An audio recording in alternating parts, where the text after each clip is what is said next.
Welcome back. This is K24 This Morning. It's the second half of our newspaper review.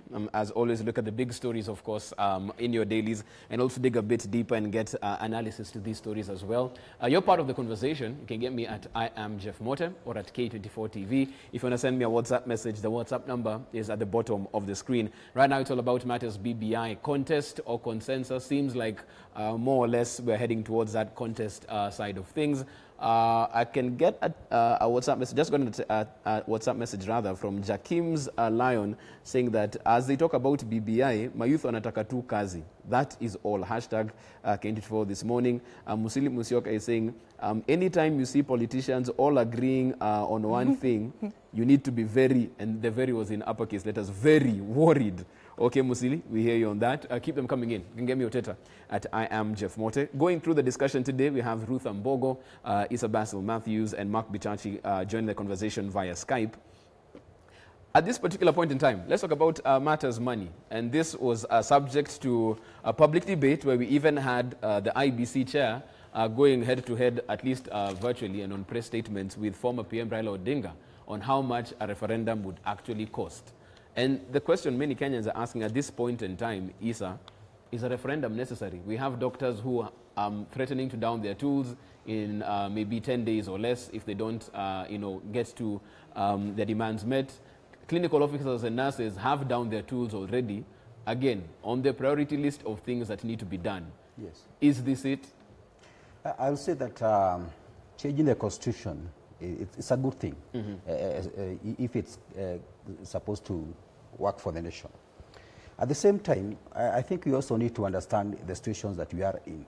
And I had Mark saying that let's not shout at each other. Let's not talk at each other. Let's have a conversation. Let's have this table and put the cloth that is indicated Kenya. We come up with ideas that are working for us. So if you look at the speed at which the train is moving, the BBI train is moving, and what we are telling, probably what we are telling them, that kindly please stop, listen to the cries of these doctors and the cries of the health workers, and we see whether we could have a solution. So to them, they feel like it's a contempt. The doctors and the health workers, they feel like it's a contempt of the highest order. You know, these people, there's one thing that I know, I'm in that field in one way or the other. But I will tell you that doctors have seen it all. The only thing they don't understand is politics. But they have seen it all. From that person who is walking to the hospital, to the last person who is cooling off in the fridges, in the mortuary. So they have seen it all. And I think there is this theory that we normally call foot at the door phenomenon, whereby you gradually move to a situation, accept the smaller thing, you graduate to a bigger thing, you graduate to a bigger thing until you start seeing things normal. So even if you tell them that please wait for this particular thing, you are telling them zero. You are telling them nothing. So the only thing that these doctors or these health workers need now is to be listened to. They need people who can actually sit down, and they're not asking much. People who can sit down and listen to them. So I think even Senate have done something good for them, but SRC has also gone ahead and said that, look, this is a collective bargaining agreement issue. So you people need to sit down and come up with ways on how these allowances, blah, blah, blah, can actually be achieved. So it's like we are moving backward. So the Senate have already done something. It's like we are moving backward. So what we need to do is we need to seriously listen to what these people are asking for. And when you talk about the PPEs, it's a fact that even KEMSA has got PPEs already collecting dust there because of the cases that are moving around. Nothing is moving. But we need to give these people whatever they are asking for. Even in school, if you find a teacher using tissue or a handkerchief to rub the board, whom do you blame, the teacher or the government? Because they're not giving the dusters and the small things that the teacher needs to use. I hear you on that, Issa. Let me get to Mark on this one as well, because Mark, the conversation on this has been the fact that the country can definitely walk and chew gum at the same time. They can do multiple things even as they move forward. But using that same analogy, it seems like we are chewing more gum than walking, because the urgent right now is a matter of saving life and death. Yet we're talking about matters of 2022. Mark, I think you've muted your microphone. Sorry about that. Let's put it all in perspective, okay? Number one, let's remove the politician from this equation, because these same politicians were the ones who were holding rallies on both sides of the divide. There were Tanga rallies. There were no masks involved. There was shaking of hands. These were super spreader events. And then the president admitted that the political class had spread COVID. So when a politician starts telling me that, listen, let's focus on healing COVID instead of doing BBI, and then they were actively involved in spreading the same COVID, I cannot take them seriously. It is almost as if they did it on purpose so that they have an excuse. So let's remove the political class out of it. Secondly, the allocation of money for COVID is not the problem we are facing. And I repeat, the allocation of money for COVID is not the problem we are facing, because we know that Treasury and the government has allocated more than enough funds to the devolved units. They were even given conditional grants in order to put in place the necessary hospital and human resource infrastructure to deal with COVID. So where is the problem? The problem is not BBI. The problem is not anything other than the fact that some of our governors have woefully underperformed and underwhelmed in the delivery of healthcare to the Kenyan people at the county level. Highlight and underline that statement. Now, that's where the problem is. When you hear the doctors going on strike, what are their issues? Most of their issues are human resource management issues. Who is their human resource manager? It's a person called a governor, all right? And those governors, when they fail, we reflect it upon the entire nation as though it is a matter of fact. My last point. We keep saying that we must deal with COVID. Now, dealing with COVID is two things. It is healthcare, and I've spoken about healthcare. It's about the devolved units being able to do what they're supposed to do. And that budget is not being touched by BPI or any other process. We are not taking money away from that fight and putting it into roads or putting it into BBI or putting it into anything. That allocation is safe and secure. Now, the second issue is the economy.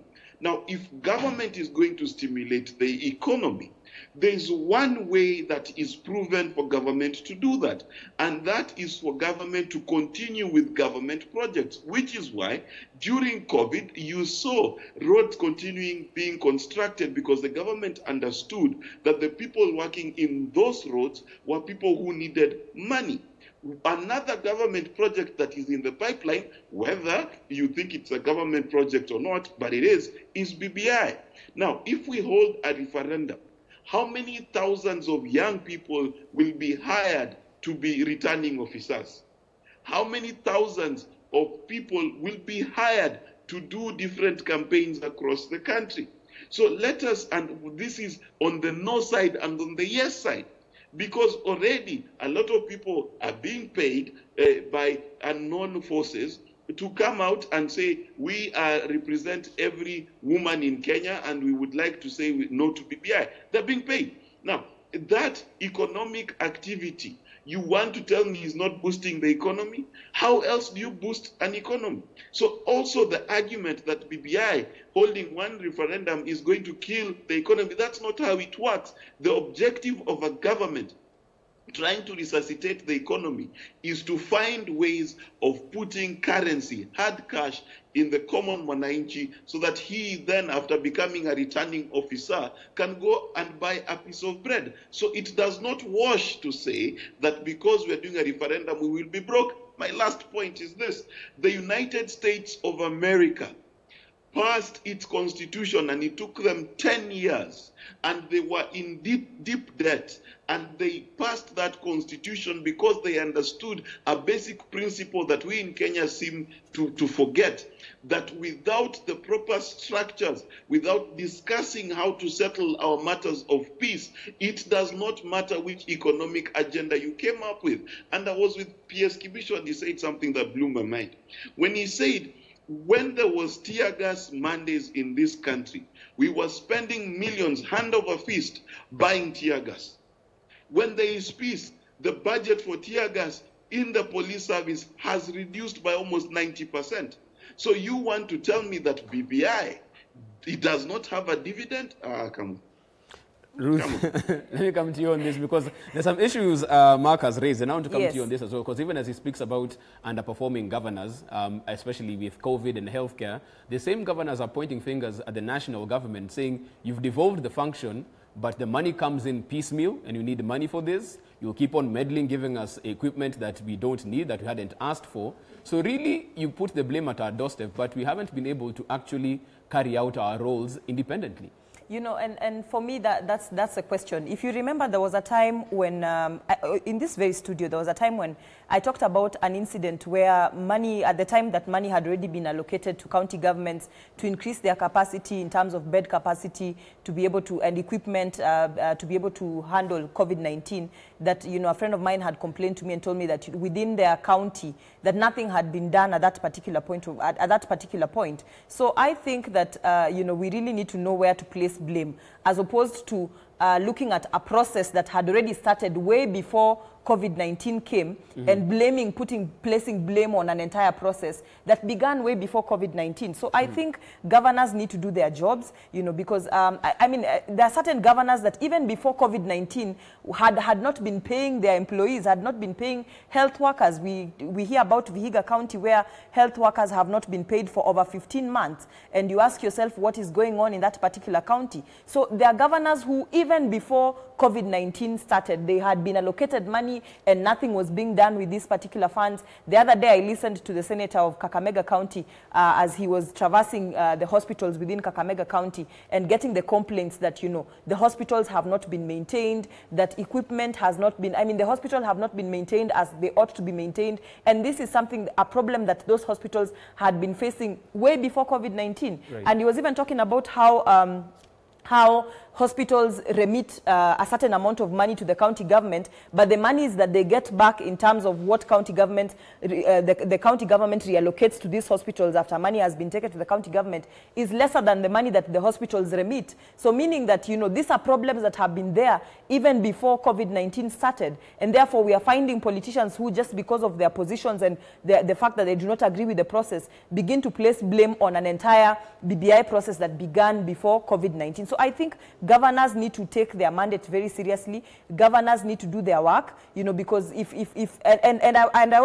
think the last time I was here, I also said that we need to be careful not to allow leaders to look at this particular process or to take advantage of this particular process to fail to deliver on their duties, knowing very well that at the moment, all Kenyans are thinking about is that, you know, we have COVID-19, where are we still continuing with the BBI process? So there are certain leaders who are supposed to act, who are supposed to deliver on their functions, but because they already know that the citizen is looking at the BBI process and comparing it to the COVID-19 season, so they take advantage of that and fail to deliver on their duties. And also to just put across my point, where people have been complaining about the lack of money, the unavailability of money for health care workers, and, you know, to handle this COVID-19 season, we are behaving as if the budget process in this country, or as if the budget was suspended the moment BBI came to place, as if we do not have allocations within the budget for the health sector, as if we do not have allocations within the budget for, you know, basically to revive the economy. We are acting as if the moment BBI landed, the budget was suspended and everything, you know, everything stopped working, and now we started focusing on BBI.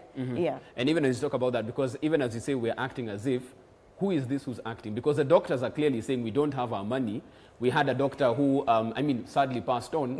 5 months salary arrears, no health insurance. So if this money was indeed budgeted for, then where did it go?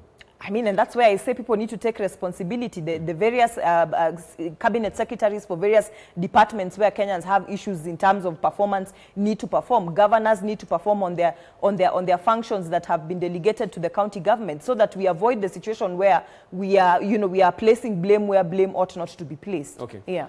Isa, you spoke about the fact that at this particular point, the signatures are with IBC. The IBC is taking over the process from here. Yes. And there's been talk of one question, multiple questions. Do you think that particular variable is what makes this process more unifying at the end? If you have more questions, then it doesn't have to become a do or die, at that ballot. I think it makes a lot of sense on that particular issue. I think what even people are making jokes. You have seen people doing some exam multiple choices on social media.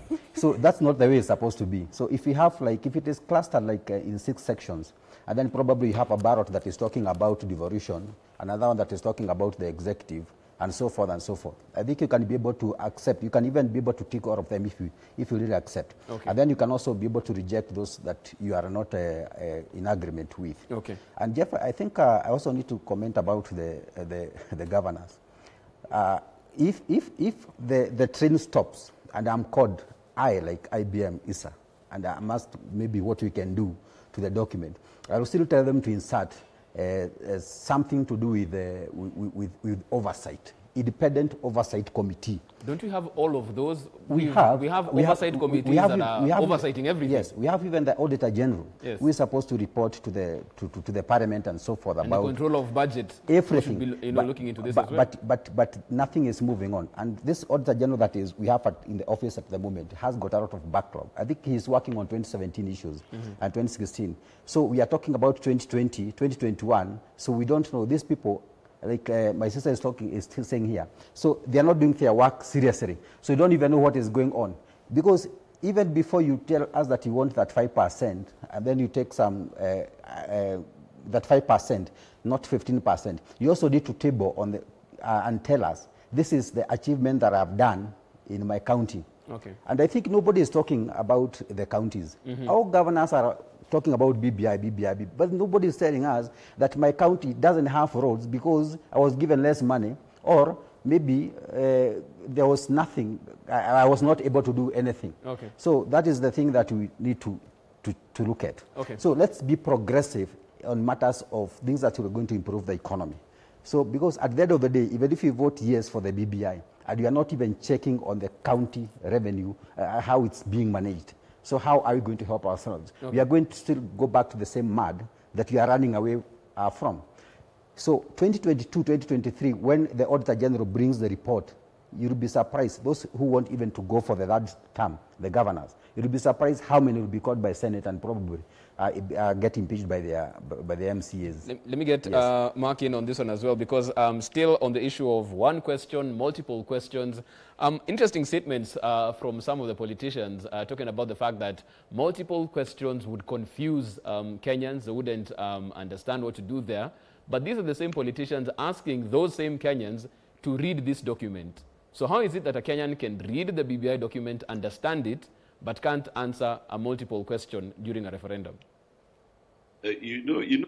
Jeff, you forget your experience in school where you read the whole night and then you saw the exam paper, and when they asked you what is your name, you got confused. I don't know why you're forgetting this history. Fortunately, it didn't happen.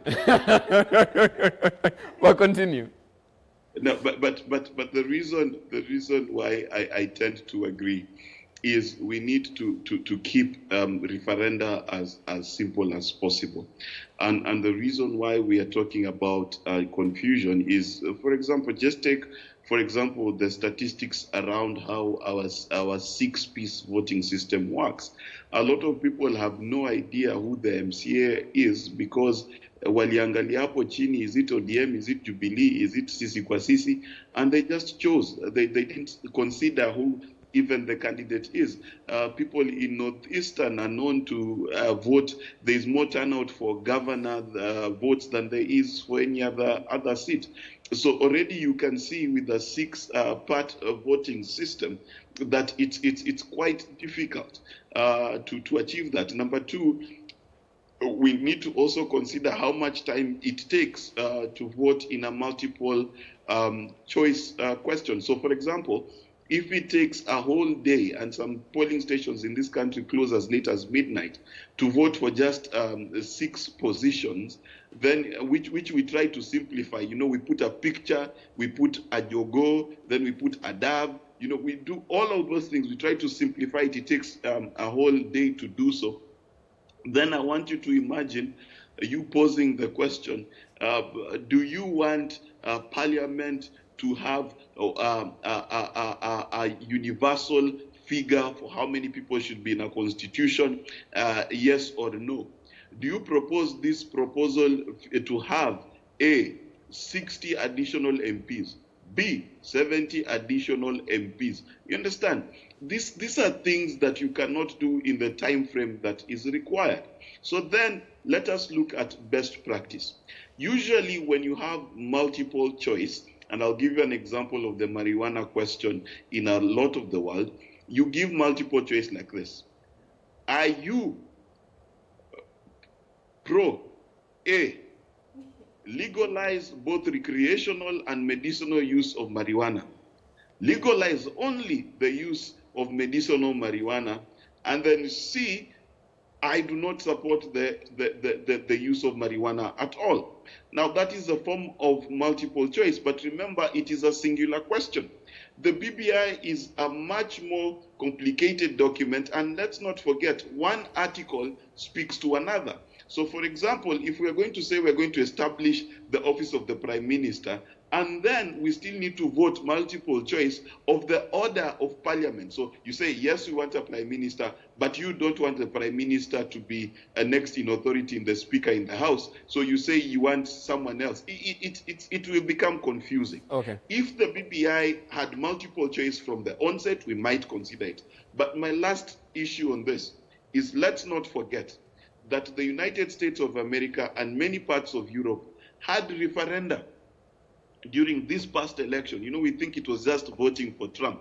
They had referenda during this past election to legalize and to do a lot of things in their constitutions. How come that we are not complaining, and the United States is so broke they're trying to borrow trillions of US dollars, by the way, just to make sure that people are okay? So how come we do not say that the economy of the United States now is going to tank?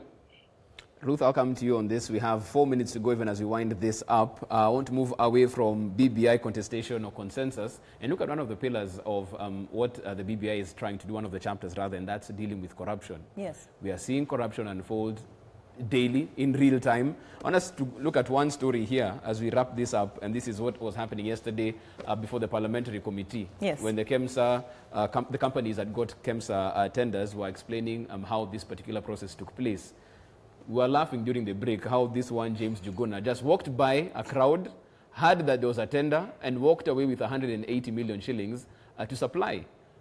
When this is happening now, and we can't solve this now, what faith is this we are putting in this one document that will solve such issues later?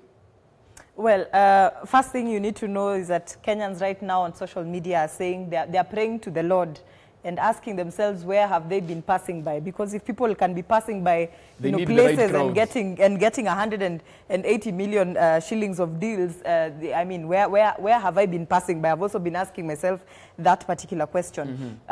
First thing I have to say is that I'm happy that we've gotten to the point where members of parliament are now investigating into this, are doing investigations into this KEMSA deal. And that for me is progress. That for me is a sign that we're actually moving closer towards trying to resolve this whole scandal that that left a lot of Kenyans in worry and a lot of Kenyans disgusted by the fact that we are dealing with a pandemic, but there are people who were making millions out of this particular pandemic. Right. One thing we have to laud the efforts that we have made so far in terms of fighting corruption. We have to agree that we've actually gotten somewhere in terms of dealing with corruption, and we can only ask ourselves how far can we go, in terms terms of when we look at the kind of propositions that BBI was putting in place to resolve corruption, the fact that they are looking towards speedy resolutions of scandals, corruption cases, speedy resolution of the same, the fact that we are now seeing that the DPP's office is now being given prosecutorial powers, you know. So these are just suggestions and ideas that are being put in place by the BBI document to enable us to resolve these the scandals that we've been having and the corruption cases much faster, which is what every Kenyan wishes for. But the truth of the matter is that in terms of the war against corruption, the government has, the agencies that are fighting corruption have done quite a good job compared to in the past when we would only hear about scandals and never get to hear people being arrested, never get to hear people being brought to book. Right now we are seeing Governor Sonko's impeachment is now at the Senate level, and some of the allegations that are being brought forth for his impeachment are the fact that he's been squandering public money, which is basically, you know, a form of corruption. The fact that I was reading a story of how his wife and his daughter spent 21.8 million shillings on a trip that was not even necessary in the first place in 2018. So the fact that we keep seeing people, you know, leaders being called up to explain themselves, impeachment processes taking place, scandals coming out and agencies following up on it is a sign that we are headed the right direction. And we can only hope that the suggestions that are in the BBI report will make the process even much, you know, better. Okay, gentlemen, we have 2 minutes to go before you wind this up. Very quickly, Issa, I'll come to you on 30 seconds on this one. What's needed to fight corruption? Now, not in the future after the report, now. Yes, we need to be honest. And the dishonesty in fighting corruption in this country has already created comedians. That's why we find that guy saying that he was walking around and he saw some people. So that is contempt. First of all, is contempt. And there are those guys who say, mutadu, you understand? So even if I did this and I'm taken to court, what are you going to do after that? Okay. You understand what I'm saying? So we have reached to a certain level that we have even forgotten ethics. We are now thinking about ourselves. Okay. So there is no way. That guy, there's no way a passerby can be so creative with lies like he did. Okay. So a passerby will be honest. Mark, I'll close off with you. You have the last word on this one. The BBI proposing getting a special unit of intelligence to actually try and unearth these corruption cases and scandals very quickly in the here and now. As we wait for this process, how do you deal with graft and actually bring these people to book and recover state money? One of the things that I have said on this show before, and I want to reiterate, one of the ways the United States dismantled corrupt cartels all the way from Al Capone to the Teflon Don in the 1980s was very simple. It was by intelligence. It was not by a simple criminal investigation. What the United States did is it embedded its agents, secret agents, into these cartels to be able over years to gather the evidence that is necessary.